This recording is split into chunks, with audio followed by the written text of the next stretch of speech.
yes, Hal talked about the not only the fact that the bubble would be part of a propulsion system, but that it was also theoretically, according to what they believe, something that would allow it to move transmedium, obviously through water without creating splashes or wakes, and allowing them to move at rapid speeds underwater. They talked about that. Gallaudet made a statement in the Q&A afterwards about that. Um, and so, yeah, they definitely talked about that aspect of it, including the fact that time within the bubble may not be passing at the same rate that it is outside. Imagine for a minute, imagine the best version of you, where you look and feel your best self, where your confidence shines through every day. This is how your skincare routine should make you feel. An easy-to-use system giving your skin exactly what it needs so you look and feel your best. Well, imagine no more, because Meaningful Beauty has arrived. Businesswoman, entrepreneur, and supermodel Cindy Crawford founded Meaningful Beauty with world-renowned cosmetic specialist Dr. Sabah to share his age maintenance-focused skincare treatments and formulas. Cindy has been consistently using this breakthrough age maintenance system to protect her skin and prevent premature signs of aging for over 20 years. If there's proof of the power of consistent age maintenance, you only have to look at Cindy. She's not gorgeous for her age, she's just gorgeous. Inside and out, she's a shining example of a never too early, never too late to start an age maintenance practice that meaningfully embraces your age. Nature provides ways to protect us from the environment, and Meaningful Beauty's secret is a unique and powerful antioxidant derived from a genetically rare melon found only in the south of France, a region known for women having beautiful skin. I love the 7-piece deluxe face and neck skincare system featuring effective serums, treatments, and creams formulated to work together to provide exactly what you need to achieve a more radiant, youthful appearance. Personally, I've been really loving the Youth Activating Melon Serum. It smells so delicious, feels incredible, and my skin looks amazing. And I've been getting so many compliments on how my skin has been looking recently. Over 5 million women have used Meaningful Beauty for its innovative formulas that help achieve radiant, younger looking skin and hair so you can look and feel your best at every age. That gives you confidence to go out and live your life fully, whatever that means to you. Amazingly, after using Meaningful Beauty for 8 weeks, 100% of women said their skin looks vibrant and bright. It's never too late and it's never too early to start taking care of your skin. Try the Meaningful Beauty 7-piece deluxe face and neck skincare system for 60 days. If you're not completely satisfied, just return the bottles, even if empty, and get your money back. And remember, your confidence is beautiful too. Tomorrow's Gorgeous starts today. Go to meaningfulbeauty.com/glow to receive 25% off and get the Targeted Treatment Duo gift set for free. Go to meaningfulbeauty.com/glow to receive 25% off and get the Targeted Treatment Duo gift set for free. meaningfulbeauty.com/glow. Did you know that the world's most shoplifted food is cheese? Or that in the 1960s, NASA astronauts smuggled a corned beef sandwich into space. Or that Serbia is home to the World Testicle Cooking Championships. QI is launching a brand new podcast. It's called Lunchbox Envy and it's all about food. Join QI's foodie elves, that's me, Manu, And me, Jack. Along with me, chef and food writer Rosie McKean. as we trade snacks and swap facts. If you're a fan of QI or no such thing as a fish, or just plain hungry, subscribe now wherever you get your podcasts. Your camera's jumped round, just so you know. The audio, folks, that won't affect any of you. So yeah, awesome. Rod says it provided a consistent story of facts and conclusions that hopefully will encourage other scientists and researchers to come forward. Do you agree with that? For sure.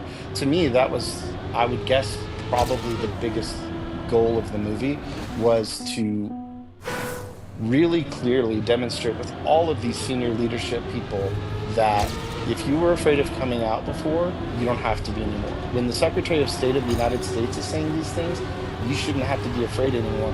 And so I think that was one of the big goals of the movie, was to increase the whistleblowers' safety, protection, and allow them to come forward and talk and speak about what they've seen. He says it did present a logical call to action that disclosure needs to happen. It did, for sure. I don't know that they gave the way that they want people to do that, but yeah, they did. Okay. And then some discussion about the dangerous physical dangers of UAPs and its effects on people that I think you touched on there, Chase. For sure. So Rod's final kind of little summary was, I honestly think that it is possible for this documentary to get buried and glossed over.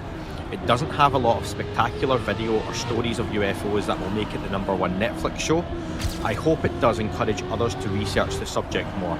Perhaps the best thing about attending was seeing all the celebrities, and he names Jay Stratton, Hal Puthoff, Dave Fravor, Tim Burchett, Ryan Graves, Gary Nolan, Dave Fravor, Chris Ramsey from Area 52, George Knapp and Jeremy Corbell, which I'm going to ask you there, overall, separate for me that you attended an event that I'm guessing most folks listening or watching this podcast, including myself, would love to be there, and you get to take part in an event with a lot of like-minded people.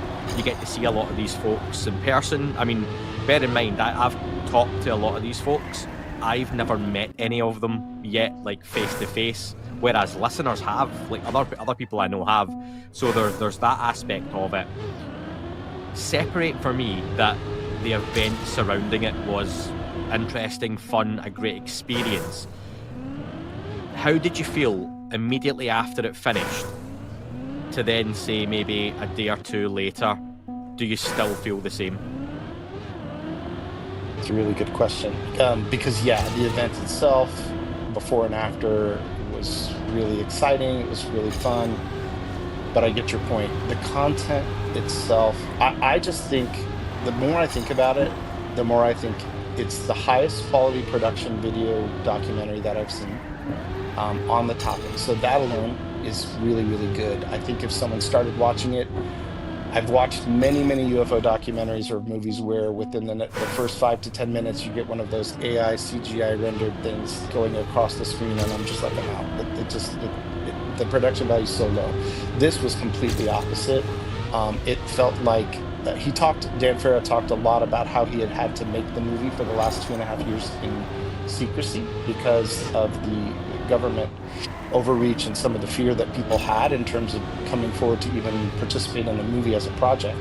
But yeah, I would say after a day or so, a day and a half or so, for me, I feel like I was glad that I went not for the event, but to see the movie. I would have gone to a regular movie theater just to see that movie regardless. And I would say that, being totally honest, I was a little tiny bit disappointed that there wasn't something radically new.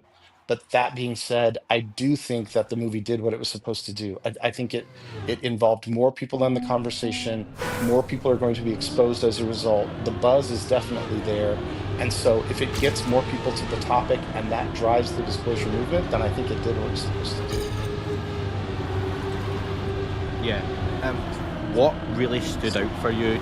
You're well versed in this topic, Chase. You know, I know you know your stuff. We talk pretty often. A lot of folks listening to this will know their stuff. Others will be less kind of well versed. What stood out to you? Was there any kind of wow moments? The movie itself, separating it from the event, I said wow out loud when they started talking about the propulsion and the time change. I thought that was very significant to have in a conversation at this sort of a mainstream level. I was surprised by that. Mm-hmm. I was also surprised that they talked about the injuries at all. I think they did that to demonstrate again that it's our military people that are often affected, and therefore Congress should act. I think that's why they brought that up. They didn't go into anything with regard to abductions or anything like that. There was a little bit. I'm trying to think. Did they talk? They listed Hal Puthoff, but I don't know that they said anything about remote viewing now that I think about it. I think they said something about the fact that he had been involved in a top secret project years earlier, but I don't think they actually said that it was remote viewing or anything like that. So, but yeah, for me, it was when they started, when he said, we don't think time passes the same way for people inside the bubble as outside. That's when the people next to me, one of the times was just like, oh my gosh, do you think that is true? You know, and so I think that there was some mainstream people that have never heard that before, and I think that's good. So I think I'll ask a question on the Jay Stratton comments that caught a lot of folks' attention from the trailer, where Jay Stratton essentially says, I've seen non-human bodies, I've seen non-human craft. Can you talk about that moment in the film and what's kind of happening? That was also another time, I'm glad you brought that up. That was another time that people, the ladies next to us gasped, because he said that in the movie, and then several other people did as well in fairly rapid succession in terms of where it was in the movie. And I think that was another point for a lot of us that are in the topic. We're like, yeah. But I think for a lot of them, they were just like, no, really? Because they were talking about Yeah. it afterwards as we were walking out. That was one of the things I overheard them discussing. Was they're like, well, where do you think they are? Where do you think the bodies are? And of course, all of us have been like, well, there's lots of places that people talk about. But yeah, I think that was definitely one of the pieces because Jay Stratton said that. I'm trying to think who else said that in the actual movie. I can't remember. That was really going quickly. Yeah. No, that's all right. No. And there was a Q&A after where a lot of the folks involved came out on stage. What was that like, and was there any particular comments from it you remember that stood out? I appreciate it was 2 days ago now. They brought everybody. First, they brought Dan up on stage. I was a little disappointed, if I have to say, in the South by person that was introducing him. I don't think she had very much of a grasp on the topic or the people involved, but she did a fine job. Just on that Chase, yeah. I've seen the video of the woman in question, and it seemed like she would hype every documentary, movie, TV show the same way. It was quite a general. She's standing there with a clipboard. I have this person. They're coming out for this documentary. I remember. I think she gave the comments of, "We've all sat in the office. We were super excited. We're super excited for you to see it." And you're like, "Yeah, you're going to say that about everything. You're not going to come out and go, it's a bit crap. Not something I'm interested in. But anyway, here's a 2-hour documentary for you." So, no harm to her, but that for me, in terms of not being there. Some of that presentation stuff, I imagine, won't sit brilliantly with folks in the UFO community because it's a little bit cheesy. I don't even know right now how I feel about the red carpet side of it. Given what the topic is, and given the nature of it, I don't know if it quite works. It's a little bit like when Linda Moulton Howe interviewed Christopher Mellon, and I'm like, two sides of the same coin, but this doesn't look right, almost like, so I don't know, but that's just a weird little personal thing. But it's at a different location, a different event.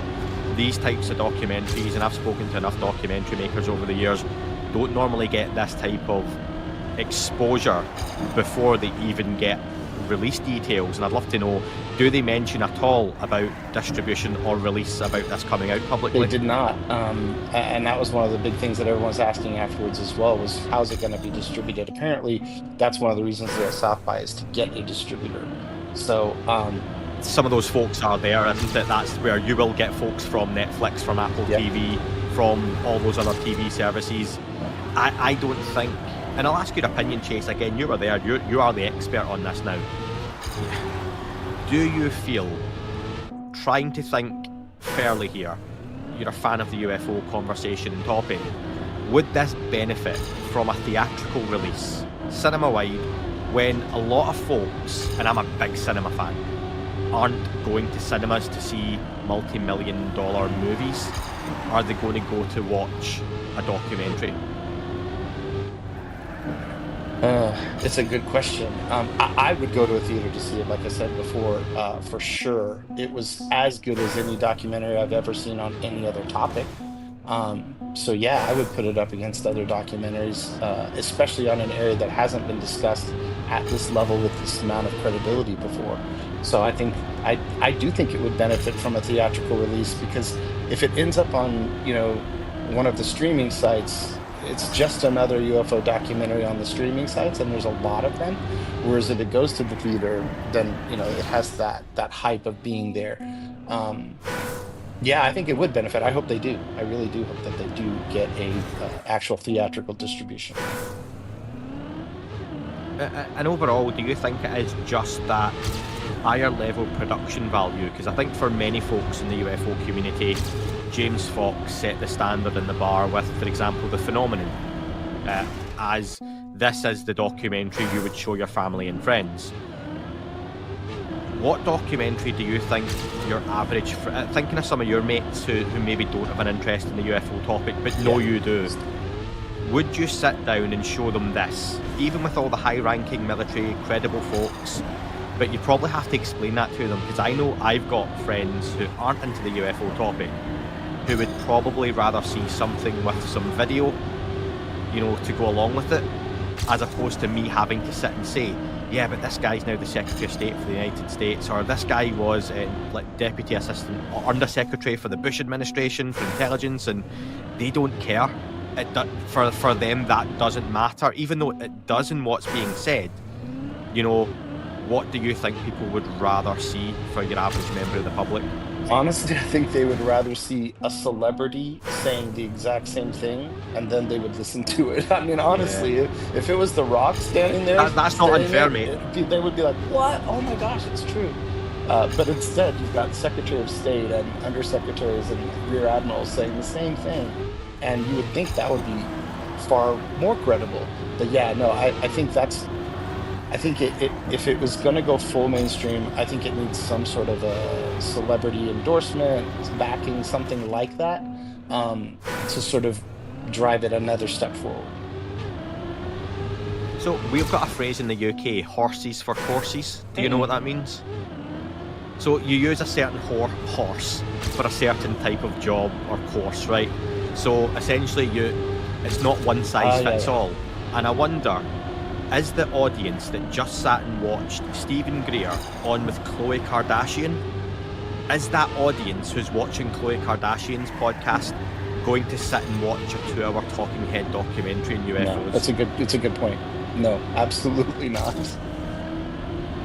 And I asked this question on the Discord chat as well, shout out to all the folks in there, around, they were debating that is a documentary as powerful or a tool as it maybe was some time ago when we have all these different media platforms now, and someone made the point that I think I brought up, would they be as well having this conversation on Joe Rogan and getting that audience of millions it's a certain type of audience though. It's not, my mum's not listening to Joe Rogan, my mum doesn't know who Joe Rogan is, right? But I don't think she's watching or listening to Khloe Kardashian, and she's not watching this either, so there's something for everyone, I suppose. Do you think there's something to, and someone mentioned this on the Discord, like I say, Jay Stratton and Dan Farah going on to Joe Rogan and having this 2-hour conversation between them with Rogan, and it would have as big, if not more, of an impact? I think it would definitely have a very big impact. I think, like you said, the people who have been on the Joe Rogan show, like Ryan Graves 3 times now, I think he's been on there, and Grush and everybody else. I don't know that, I think that group is probably already exposed to the topic, and to them, there would be a few new things in this that they would really like, and I think that the interview would be worth having. But I don't think you're going to get that next big Venn diagram of audience that we haven't been able to overlap with yet, from that. I think, like I said, I think it's going to have to be something, I don't know, maybe with the level of credibility on that side, I don't know, maybe like an Oprah or a King Charles. Let him come out and talk about it. I've heard that he's very interested in the topic. But I think your point, though, at large is correct, that at this point, there's no one thing that everyone's going to go and listen to or watch, and these things are being made for whatever audience is there for it. Because, like we said, Kardashian, Greer, that's one thing, a Rogan podcast is another, a James Fox documentary is another, and I think it's almost getting redundant now. A lot of folks say, and you said at the start, if you're really well versed in the UFO topic, there might not be a whole lot new here for you. But I think we're past the point of that. Who is this documentary for? It's being made for a mainstream audience. They've got a bit more budget behind it than your normal UFO documentary because of the production company involved, because of the people they've managed to then get involved. So whatever audience it's there for, hopefully, we can only hope there is an impact. And I suppose as a final question, Chase, what do you really see the impact of this documentary being? Well, what I hope it is, and what I'm hoping is happening, is that between James Fox's documentary, this documentary, so many good ones, the George Knapp series on Netflix that he released last summer, I feel like we're sort of slowly bringing the temperature of the water up. We're sort of warming it up to where more people are wanting to get in the pool, at least see what it's about. And I think it definitely does that as well as, if not better than any other documentary I've seen on the UFO topic, because of who's in there and who's having the discussion. If their Joe if their goal was to get Joe Blow American involved in the topic, I don't know that this is going to yank them into it, but I do think that as we progress and have more and more of these documentaries and legitimate, credible pieces of content on this topic, the water warms up. We start pulling people in from the sides of the mainstream group and growing the crowd of people that are at least willing to listen.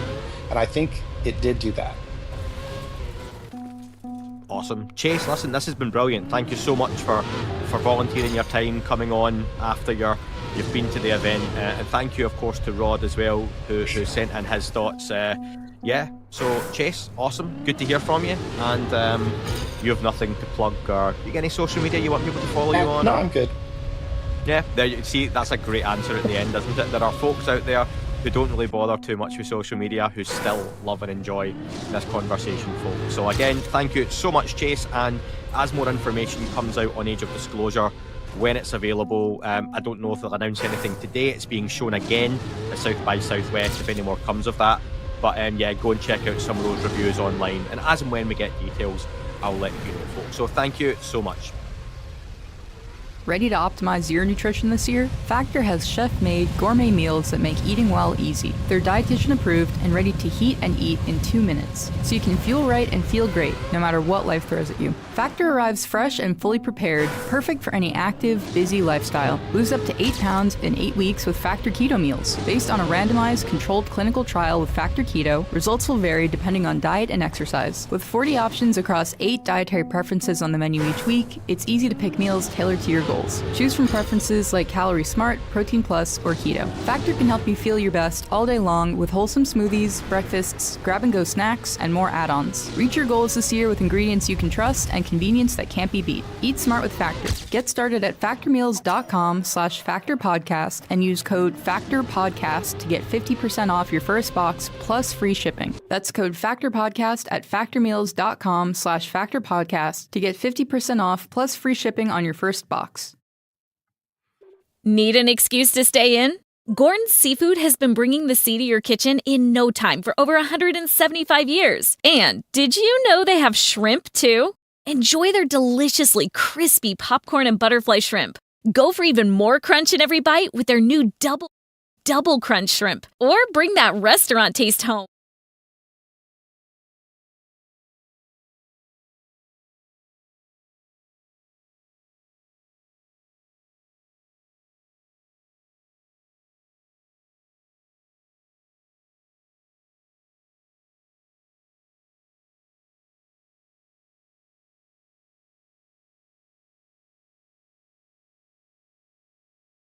Brought to you in part by listeners like you.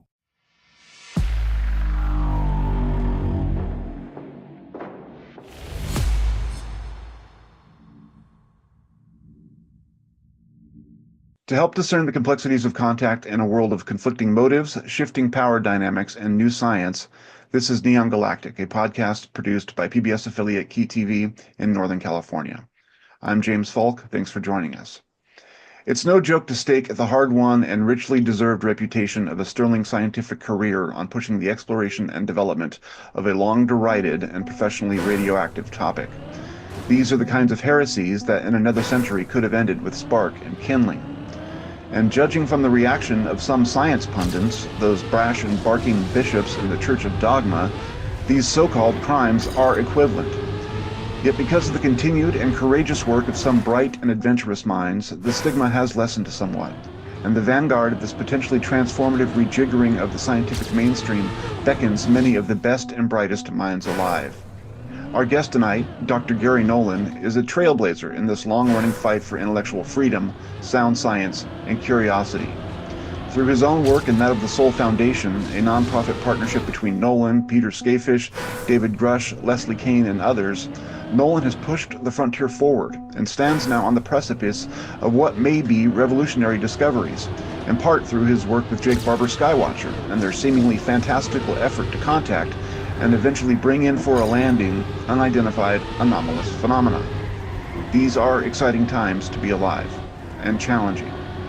With so many, though, of society's open wounds now gaping, morally, politically, economically, how do we prioritize and protect these new developments without further damaging the social contract?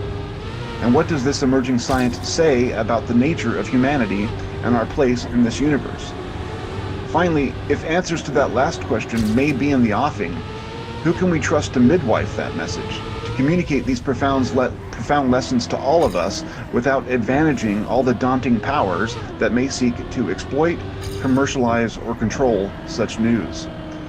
Big questions require big answers. Gary Nolan is our guest. Thanks for joining us, Gary. Thanks so much. Glad to be here. Let's start with, obviously you're a huge name in the field, and I appreciate you taking the time out of your important career and your work to meet with me.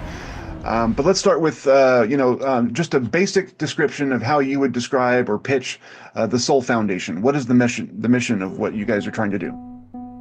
Well, the first mission really is to provide a language, a lexicon of how to talk about this matter in a professional manner.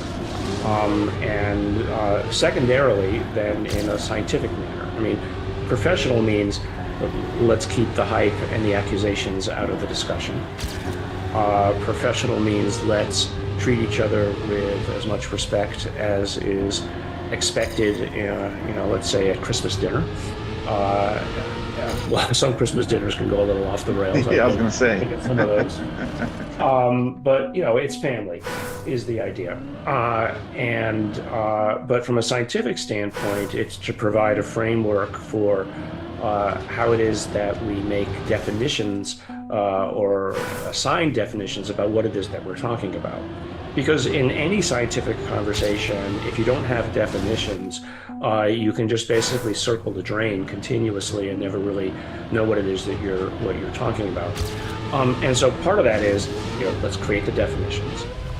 Second, when we feel like we have, if not conclusions, if we have tentative outlines of what it is that we want to talk about, or we've studied an area, you publish these papers in a way that's peer-reviewed so that other people can reference them. This is an important concept that I think a lot of people don't necessarily fully appreciate in how science or any academics is done.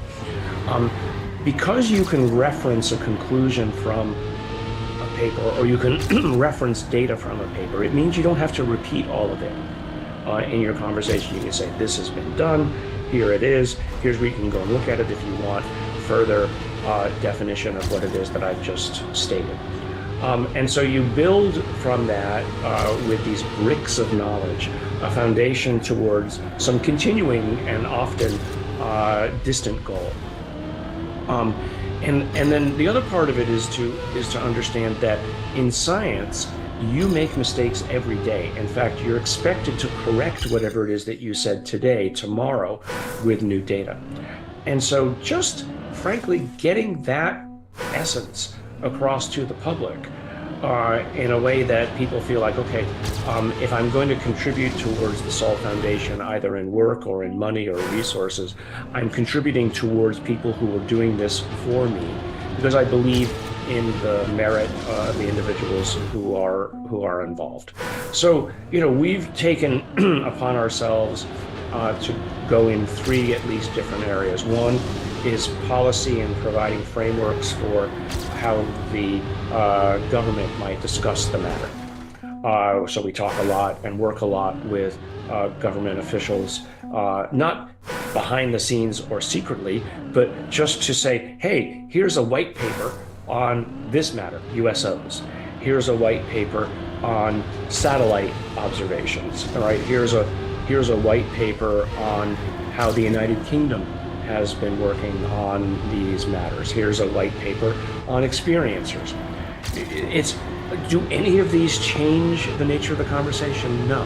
But they are now foundational information that's in the literature that somebody else can reference. And so that's the first part.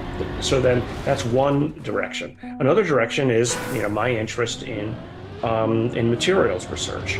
Now, materials research is expensive.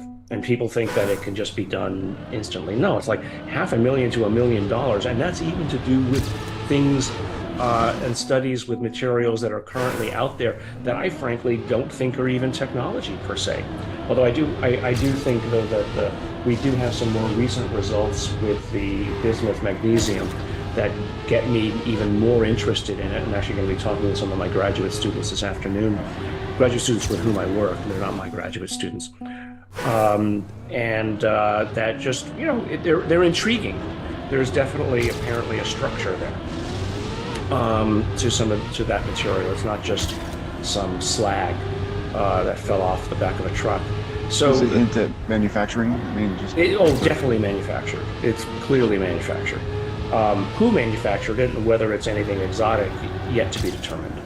I mean, there's a lot of prosaic reasons why even Earth manufacture could give us what it is that we're seeing, but I just want to double check it. And again, it's like we did with the Atacama skeleton, what I did with the so-called Star Child skull, both with very hyperbolic claims around their origin. I entered them hoping that I could have proven in the positive sense those hyperbolic claims, but they were not. And so take them off the table. They're prosaic.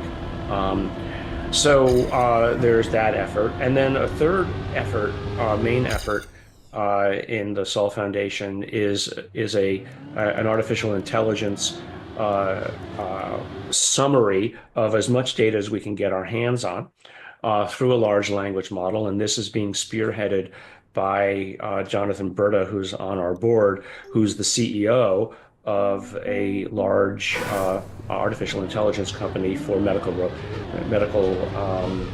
imaging. He's made his own LLM around just this. And again, that's something which we will provide then to the community at large for free. So that people can have a standard place they can come and ask a question that is hopefully unbiased, but is trained on the corpus of knowledge that is already available in the literature. Because, I mean, for instance, I'm often asked, where's the evidence? What's the evidence? Well, there's lots of evidence. There's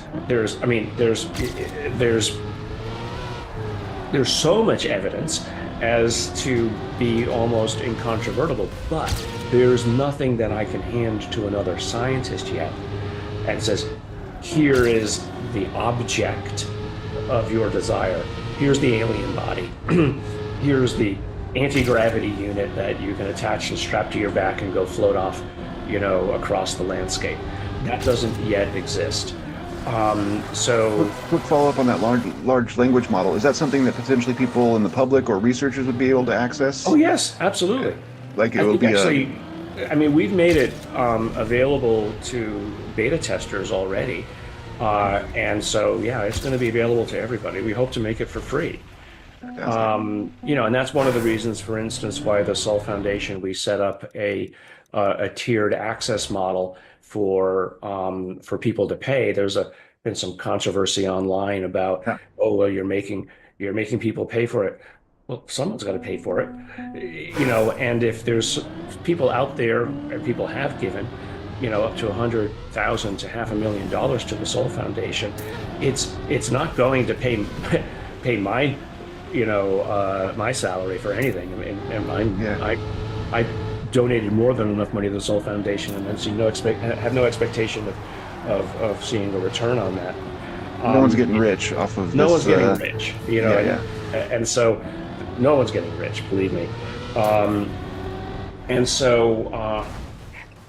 Having people being able to donate through these tiered accesses is actually providing benefit to the community at large. And so, people who are going to give large amounts of money want to know that it's going to something good, and that good is public benefit.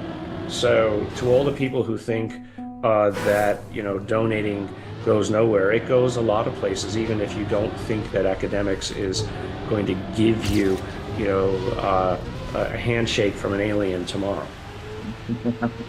Well, that speaks to some people's complaint about At the Soul Foundation, there's a lot of people in suits who are obviously there and come from industry and are venture capitalists and that sort of thing. And there seems to be almost an allergic reaction from some seeing those people, like confronting that business, the capitalist part of it. But can you speak to how necessary it is to engage those folks in your work in order to keep the ball rolling, or rolling at all, right? Well, look, I am an unapologetic capitalist, but at my heart, I'm a socialist. I would want there to be a world where, the capitalist incentive isn't necessarily required to benefit all. That's what society is supposed to do at one level. But, we have to work with what we've got, and what we've got is a human psyche that still requires incentive to motivate them to do extra work. So I'm totally unapologetic about that. But, seeing people in business suits should be a positive thing. Seeing military or government officials at these should be a positive thing if they're sitting there in the open. They're not afraid, so why should you be afraid of them? And rather than distrusting or mistrusting their motives, why not work with them to find out what it is that they're trying to do for you? Look, I work in cancer and immunology, and I spent my whole life developing technologies. If you've had a retroviral gene therapy, you can thank me, right? Because and a couple of my colleagues who we developed the retroviral gene system based on the 293 T cells. If you've heard about a CRISPR experiment in human cells, that's because of me and the 293 T cell retroviral and lentiviral systems that 293T enabled. And yeah, Stanford licenses it, and yeah, Stanford gets money for it, but someone's going to have to pay for it. If the government is going to cut back on what it is that they're paying for medical research, then the money's got to come from somewhere. Otherwise, you can just forget any further advances in cancer. So, the same thing goes for basically efforts in this area. If we want to understand what this phenomenon is, we're probably going to have to incentivize people with a lot more money than they know what to do with to put money into it to study it. Because, just think about it. If there is an opportunity here from a technology standpoint to advance human capabilities, and someone is willing to put money down to study it, and then they're going to, let's say, benefit from some royalties on it, but their benefit is minor compared to what society at large can garner. Why not? It's people waste far more money in Las Vegas than they do on this kind of stuff.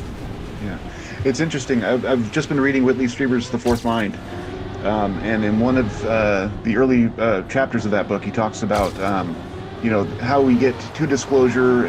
First off, he says that he doesn't think that the private industry or the government has necessarily done anything all that wrong with what's gone on up until now, that they've kind of been forced by the phenomenon to play this sort of defensive informational position, and that now, as we move forward, it's going to be necessary to incentivize disclosure or drawing them out, rather than making it seem, penalizing, or that we're ready to pounce legally.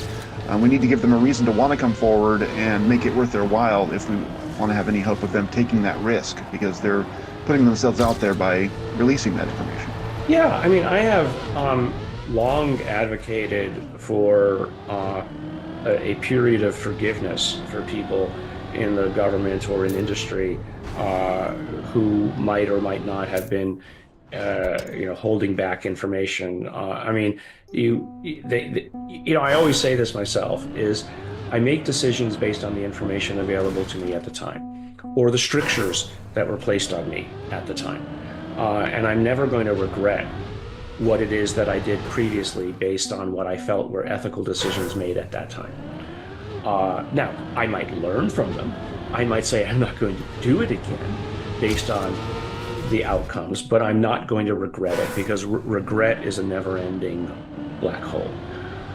So I think that we do need to move in that direction. But then simultaneously, and I'm well, quoted on this, is don't expect somebody else to do it for you. Don't expect somebody to hand it to you on a silver platter. Because if you're going to complain about that, on Twitter at me, I'm just going to block you. First of all, and but if all you're going to do is complain and not do or not contribute, if not money, your time and your effort, then frankly, you're of no use to me. And I think you're of no use to the movement at large. That's the first thing. So, and this comes, circles around to, my efforts to get a hold of materials and do the best analysis that I can. It circles back to what Skywatcher is doing and what they're publicly stated that they're going to be doing. And so, people say, okay, well, where's the evidence?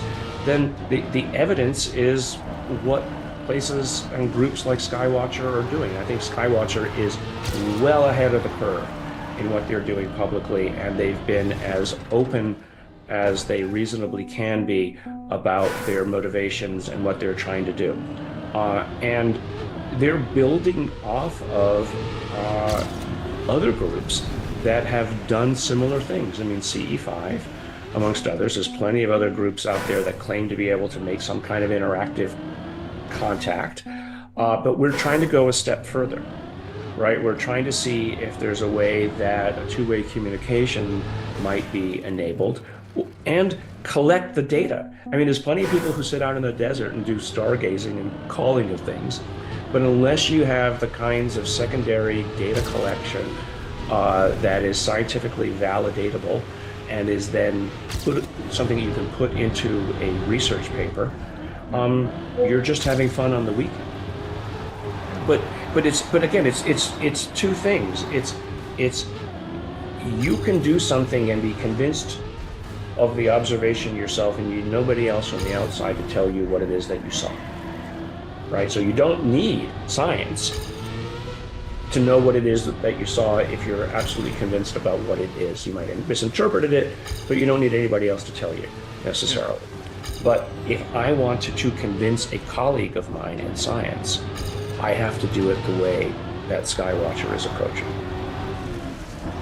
On that front, how would you describe the work that you're doing with Skywatcher? As I understand it, there's technology that you've brought to bear.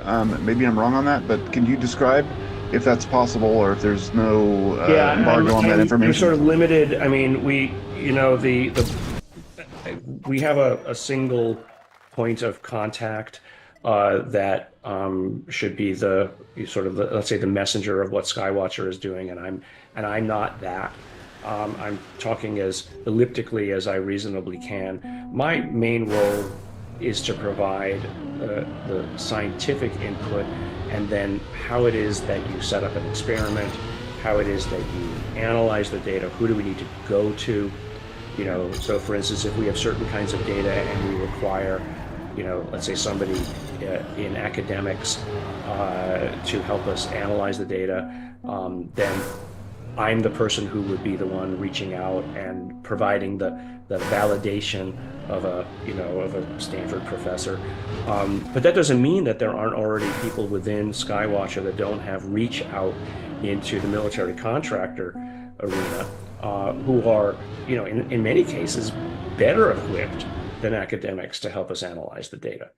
Because a lot of the instruments that we're going to be using are the kinds of things that are high-end data collection service approaches, so that that these individuals are accustomed to working with.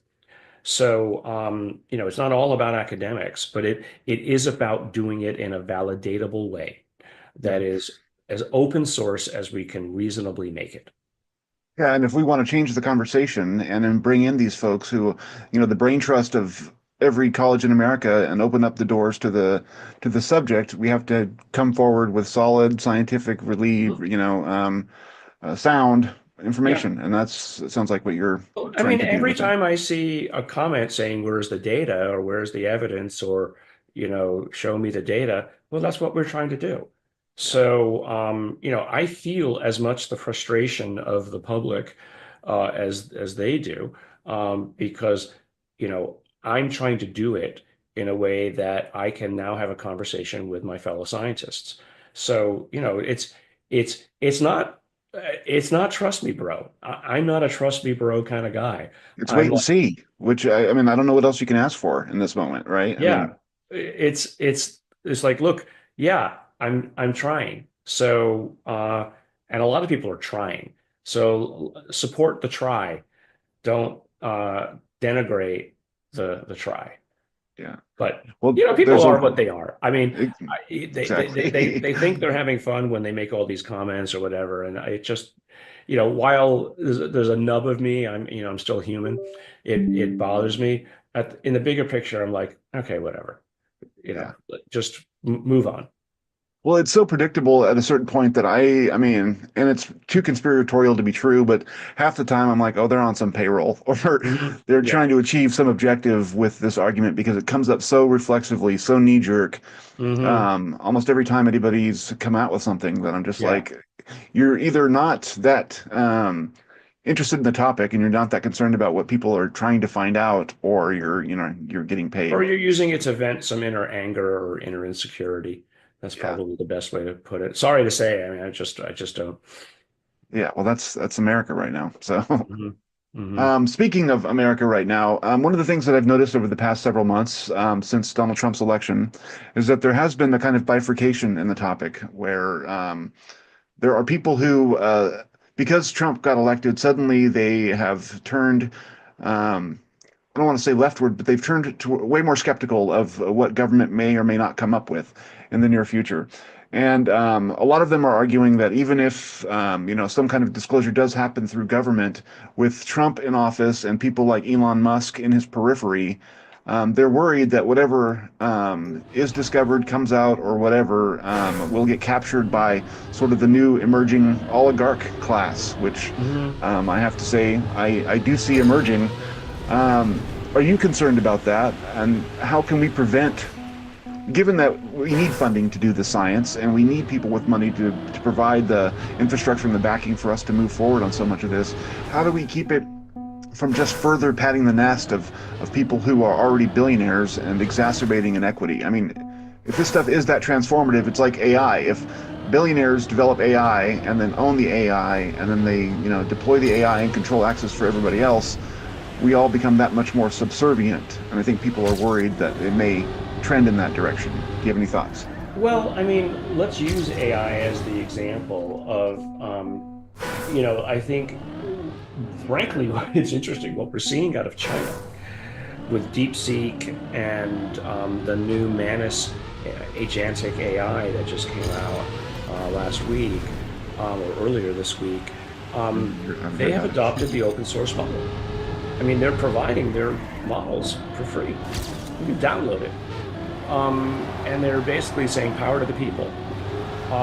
And yet, on the other hand, you've got, the AIs of, let's say, Google or Facebook.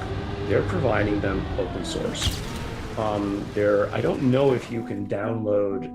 I guess you can. You can download OpenAI, some of the mini versions.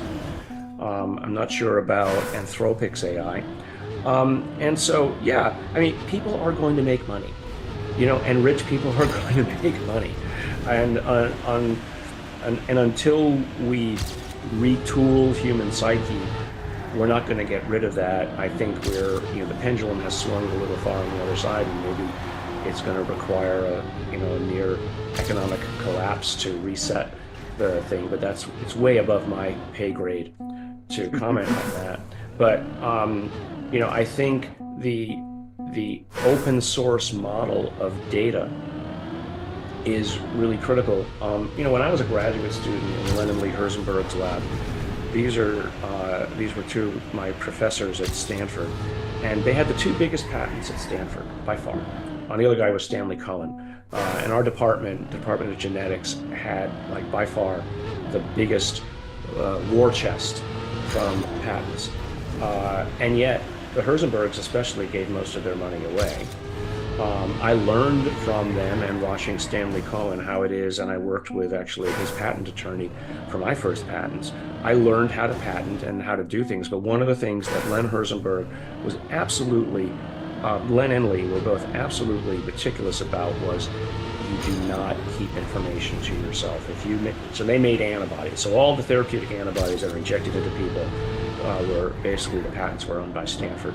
But Len's mantra was, if you made a reagent and somebody asked you for a copy of it and it didn't cost you anything to give it to them, you gave it to them. So the retrovirus stuff that I mentioned earlier, I could have charged a fortune for the cell lines that I made for delivering retroviruses. Based on Len, I had one of the first laboratory websites in the world. I put a simple material transfer agreement up that said, you can use this for whatever you want, as long as it's non-commercial and you're not using it in humans, and just send me a FedEx number and I'll ship it to you. And I shipped out literally probably tens of thousands of those to everybody. And what happened? My cell lines for retroviral delivery became the standard because I made it free for everybody, and then other people innovated upon it. And so I took what Len taught me in that open source model and took it to a next level. There was a guy at Stanford. He came into the biochemistry department. His name is Patrick Brown. He was a professor there, and he pushed the open source academic model of paper publication. Say papers should be free. We shouldn't have to basically pay for papers that to read the research of something the government has already paid for. And believe it or not, Patrick is now the CEO of I think it's one of those plant-based meat company, the biggest one. I forget the name of them, but he left Stanford to go start that because he believed in the value of not using resources that we shouldn't use, or at least taking advantage of things and not. I happen to like meat, but that's only because I was brought up on it. But I think that Patrick's, he kept to his values. Dr. Brown is his name, Patrick Brown. So, I think if we take that model and then we use that same model for the kinds of things that might come out of, let's say, UAP or UAP materials, that's a good thing. I mean, I've been pushing this public-private partnership notion that if something is discovered from it, you can set up something which is commercial, but you should set up some sort of public beneficiary opportunity where if money comes from it, it gets reinvested back into society and not just going into somebody's pocket. That's just me. But that doesn't mean that I'm right. It just means that that's the model that I would prefer. Somebody else might have a different model. But what I do know, though, is if you don't patent something, you are risking it not getting developed properly. Why? As someone who's ignorant of that kind of thing. Because what happens is for instance, I came up with a technology way back in the day using retroviruses to reverse the flow of evolution, to make cells better. Mm-hmm. Could I basically make 10 million different retroviruses, each of which subtly alters the cell that it's in, so that the cell gets better rather than worse? And then using what the retrovirus did as a tag to find what it is that it did, and then making a drug that replicated the retrovirus's effect. So I reversed the flow of evolution. It was a $500 million company. We sold several $100 million worth of targets with that. But the information then became public. But nobody would have put the money into it if I just published it on a library shelf. Yeah. Because it took about $100 million to develop it into a commercial tool. Yeah. And so in order for that investment to be safe or developable, it needs somebody felt they needed to make money on it. Yeah. And because the NIH is not set up, nor is it appropriate for the NIH to basically make commercial products. The NIH is meant to do the kind of basic research. And 95% of the things that are discovered in academics will have no necessarily obvious commercial value. But they have value in that they fill out the reservoir of information from which you draw to create a tight commercial product that helps humanity. People think that all research should be focused on something, which I would love it if that were the case, but we don't know ahead of time what discovery is going to come from just looking around in the garbage. Almost all the discoveries I've ever made have come out of an unexpected outcome from just raw data collection. So that's called basic research. And so either of those two extremes, pure basic research versus pure translational, are wrong. But you do pour, pure basic to find the translational opportunities. And by making the data public, you then leave it to to students or academics at large to say, aha, I can put this together with that, that becomes a novel idea, that's patentable, and that's something that I can turn into something if somebody's willing to put the money into it to help me develop it. And I've... It's exactly the system that you're trying to get the UAP topic into. Yes. It's like by doing all the scientific, bona fides and getting it embraced into that kind of culture, then it becomes a self-fulfilling project, right, over time, and that's what you want. Yeah. That's what happened with it. I mean, nobody expected the large language models 5 years ago to be what they are today, and yet, just the basic research in math and how to encode information led to this extraordinary development of the large language models.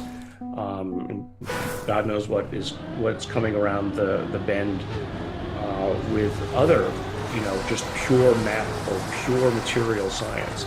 I mean, my goal with the material science that I'd like to be able to do is not because even if somebody handed me an anti-gravity generator that I'd figure out how it would work. No, I'm interested in just the metal that it was made from. How did they put it together? Is it different? What can I learn? So, I mean, my whole life has been, and frankly, most biologists, we're reverse engineering biology because we have this remarkable instrument of biology, and it is at least as far as we know, the most complicated machine in existence, and we don't know how it works. We don't know the principles of the chemistry at the lowest levels. We don't know how 10,000 genes make somebody as complicated as any of us. How did you ever encode the information to the DNA that is only 3 billion bases long, and yet it can make something which is hundreds of quadrillions of bits of information, with a purpose and an instinct and memory and the ability to live in an environment. How is that information encoded? So learning those principles allows you, and reverse engineering human biology is the same thing that we should be doing with these alleged craft.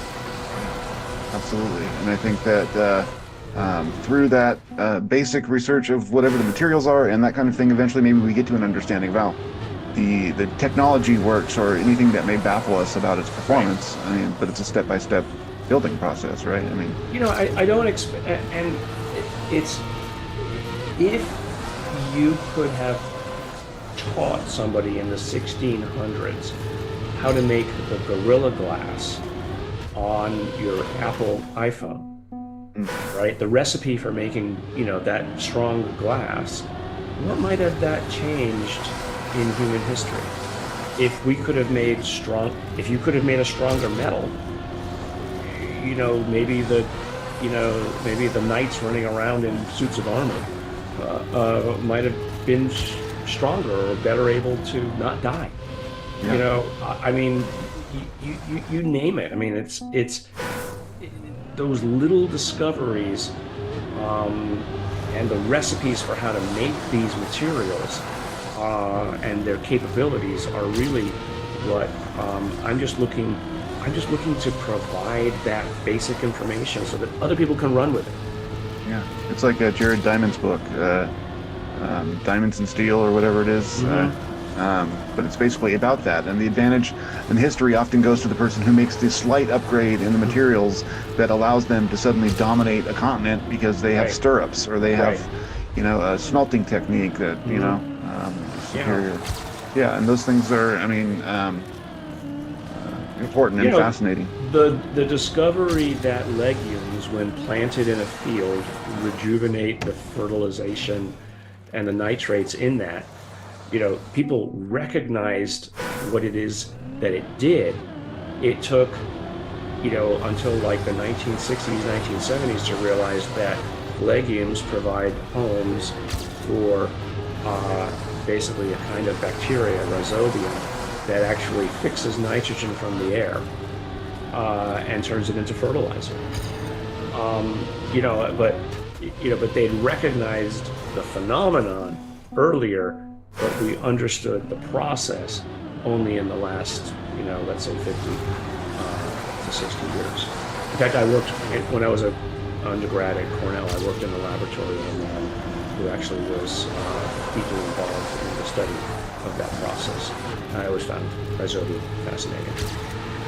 That brings me to consciousness, strangely. One of the things that I have talked a lot about on my show is sort of human capacity and the limits thereof, or what we may be discovering about what is consciousness and how it can be used in ways that we have not been using it, or maybe historically did and have forgotten.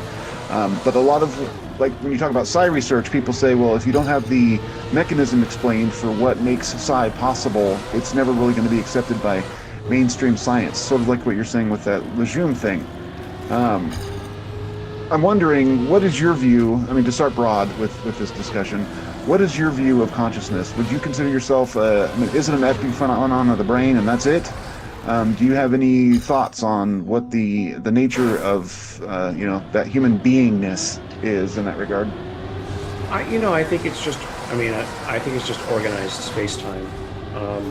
I think if you put matter together in the right way, at the right level of complexity, that you can achieve consciousness. Now, whether you believe in the Stewart Hameroff, Penrose, or Coar orchestrated reduction, and that microtubules are the sort of the engine of consciousness or not, or whether you believe it's a material aspect of interneuronal processes, is irrelevant to me.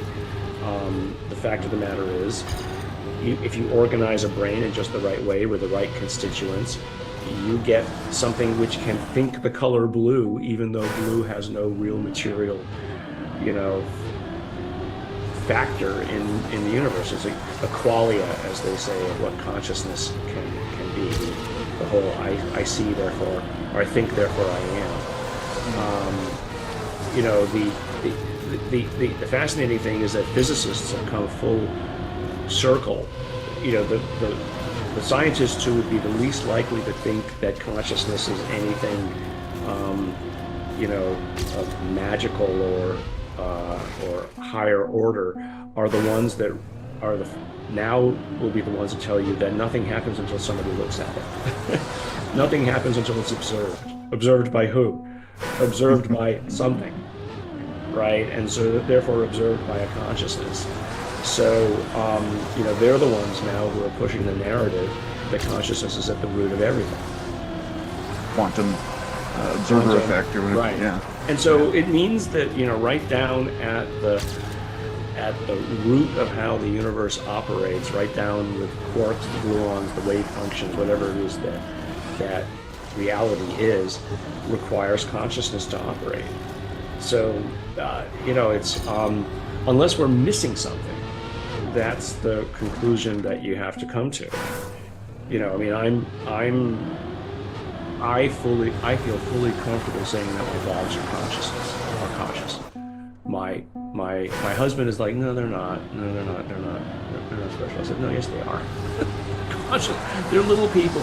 They just don't think the same way that we do, but they are, I mean, a mouse is conscious as far as I'm concerned, and they are accorded just as much reasonable respect as anybody else. That's just it's interesting. I totally agree with you. And you were talking about complexity of living things earlier, and I think that there's a confluence between that complexity and the ability of the universe to sort of open its eyes, which I think is what's happening with every, at least animal being, and probably every plant in some form or another. But it's an awareness of the universe sort of coming alive and looking around at itself. And maybe people are deluded into thinking they're siloed, but I think that there's some way in that they're fundamentally connected, Hold a second, I'm going to find something and I'll show it to you. So, to this point, there's was a physicist, Burkhard Hein, and here's the book. And you can download this PDF, I think, online. Okay. But he has a math, and I'm certainly not qualified to discuss what the math means. But as with many individuals who have these theories of how reality is put together, you have people who are supporters and detractors of it, and I probably know about 10 or so different physicists with wildly different ideas about how the universe is put together mathematically. But what is unique about Burkhart's work, he calls it holomorphisms of living structures. And this is basically, and again, you can go back and look at the book itself, but these are mathematical constructs where as you make more and more complicated objects, and in this case he's talking about the brains of humans, the complexity reaches into higher dimensions that allows for, as he puts it, an object to be formed in this higher dimension that is independent of the support structure that created it in the first place. Wow, that's cool. And so what he's saying is that the soul is capable of being created by these higher ordered structures. And once created, it can be independent of the body that created it in the first place. So post-mortem consciousness is basically what he's saying. Now, I have no idea whether it's real or not. Yeah, but I mean, I find what it a thought. fascinating. Yeah, exactly. That the idea has a root in a mathematical proof, to the extent that math is provable at any level, and that, he was pushing that idea. Now, what's interesting about his math is that the constants of the universe that it predicts are actually more accurate to further decimal points than many of the other models that are out there. So there's an element of truth to what it is that he's saying. But one of the things I've learned from being around a place like Stanford and when I was also at MIT is that if you get a geometrician and an algebraicist in the same room together and ask them to explain reality, fisticuffs are soon to be ensued. Sounds like the start of a dirty joke. I mean, it's just that that they have a view of the world, of how it's put together, with their assumptions about what is the most likely way that the universe is. In some ways, mathematicians are even more ardent cultists than are religions in terms of how they think about the world. And so I don't think an external proof or a better math is available yet to say which one of the many is right.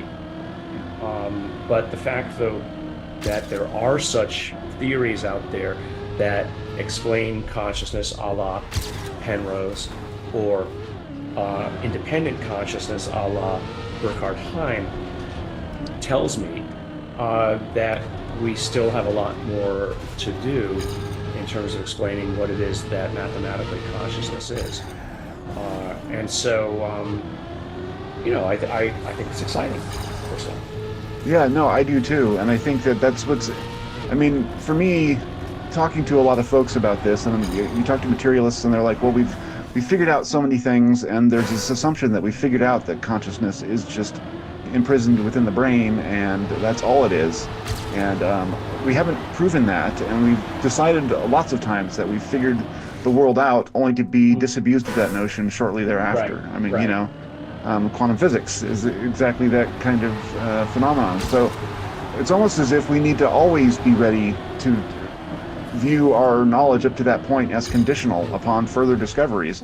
But we don't want to do that. And maybe it's because of tenure and, position and whatever else. People get entrenched in their, authoritative spots and don't want to move over for new and fresh ideas. But just basically that notion that we've always thought we've had things figured out, and that, inertia of having decided that the universe is explainable at all, really. Right. I mean, ultimately, that's almost kind of a fool's errand, but... Well, I think there's two things in that. One, because you asked originally what got us off on this is, what is consciousness, and is humanity the only thing that can be conscious? And so my answer was, we're just organized space-time, and there's probably many other ways that you can organize space-time to achieve consciousness. And, maybe some of these plasmas that people see are a form of consciousness that have been, organized by a Burkhard Heim-like process, and now are independent and still yet live in our reality and are not necessarily souls per se. And so, no, do I think AI will become conscious? No, I think it can mimic consciousness, but I do think that there's probably a way you can organize metals or other materials than organics to achieve something that is conscious as well. Maybe, at the, somewhere down near the, the surface of Jupiter, the pressure of the atmosphere there could create metallic hydrogen-containing materials that by themselves are conscious. They don't look anything like what we think of as consciousness, but they are capable of thought and processing. So I just think if we limit things to just what is our definition of human, we're really missing an opportunity. And so looking then at the materials from UAP, alleged UAP, to be fair, is missing an opportunity to understand how somebody else might have realized how matter could be organized and used in ways that we haven't yet appreciated. Because there's two things. One is learning the lesson of what they did, and then later figuring out what it is that it does, and then third, figuring out how we can replicate it. Thank you for all of that. One of the things that I've observed and I think is interesting, and it's happened to me as well, is that the studying of the UAP topic led me into all kinds of philosophic directions, right? Like I started reading all kinds of things that led to the next thing and the next thing, and pretty soon you end up in, non-dual Eastern traditions about consciousness and doing inner work and that sort of thing. As a brain scientist, do you think that there's any connection between people who are experiencers and people who try to self-develop in terms of meditation or non-dual traditions? Is there a confluence there, or are experiencers just experiencers and there are some people who kind of brush up against spiritual awakenings, but the two aren't necessarily related? I think they're related. It is, it's pretty clear that people who meditate or people who use hallucinogenics such as the tryptamine class of drugs like DMT, psilocybin, LSD, Interestingly, it's the same basic molecule, fascinatingly, but it binds to these receptors that cause these effects. They claim to experience entities that are in some ways similar to what people experience when they meditate or, have other out-of-body experiences. So there's a relationship at least there, and then there's the whole UAP relationship, where some of these things kind of morph into each other. Now, that doesn't mean that UAP are these things. It could be that these things are mimicking what UAP are, and they're like, they're just playing some kind of vice versa, right? Or vice versa. Yeah. And so, my real question is not whether it is real or not. Let's assume that they're all real. What kind of universe would have to exist that encompasses all of those realities? What do you have to imagine is real for all of this stuff to potentially be true? And again, it's not saying, and I'm going to get probably, someone will misquote me, whatever. I'm not saying that it's true. It's just the mind game that a scientist like me, at least, likes to play is, okay, well, what could be the underlying structure that enables all of this to be possible? Because I spend more time in my head than I do in the real world, because that to me is more fun than dealing with frankly, in some cases, the boredom of reality. It doesn't mean I can't look out the window and think, oh, it's a beautiful day, it's a beautiful weather. I still like all of that, but I like to look at it and say, okay, well, that's part of the world, but there is a bigger reality just on the other side of it, behind the curtain. And that, to me, is, that's the awe of nature. That's the awe, if you're religious, of contemplating God. Absolutely. And in some ways, I think those are related questions. I mean, it's like this ontological rootedness that we're all trying to struggle toward since we got disenchanted, as they say. Are you aware of any studies where people who are, and this is probably a stupid question because there's podcasters who fit this description, but systematically have looked at like experiencers who do things like, consciousness modalities, meditation, that sort of thing, and how that impacts their